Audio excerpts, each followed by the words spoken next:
আমার বাচ্চাটার কি হয়েছে রে? এই একটা পান্ডা নিয়ে এতক্ষণ খেলা লাগে তোমার? সারাক্ষণ এটাকে যেভাবে জড়ায় ধরে রাখো, এটা কি তোমার ছোট বাবু? হুম? এখন কি তোমাকে এরকম ছোট বাবু কিনে দিতে হবে? তুমি খেলা করবে মাম্মাম সোনা? এটা তোমার কে? ছোট বাচ্চা।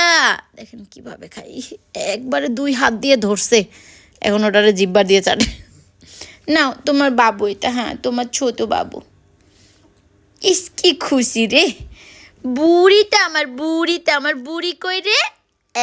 জিব্বা বের করে না, দুষ্টু, পিটনি দিব একটা কিন্তু। দুষ্টু করবে না, একদম দুষ্টু করবে না, একদম দুষ্টু করবে না। আবার হাত ধরতে হবে। কে শুনে কার কথা? আমি ওকে কি বলি আর ওই কি করে, ওই দে এটা খাবে এখন। বুড়ি, পাকনা বুড়ি, আমার আমার পাকু বুড়ি, আমার পাকু বুড়ি, আমার পকুটা, আমার ডুকুটা, আমার ডুকুটা, আমার টুনটুনিটা। খুশি হয়ে গেছে।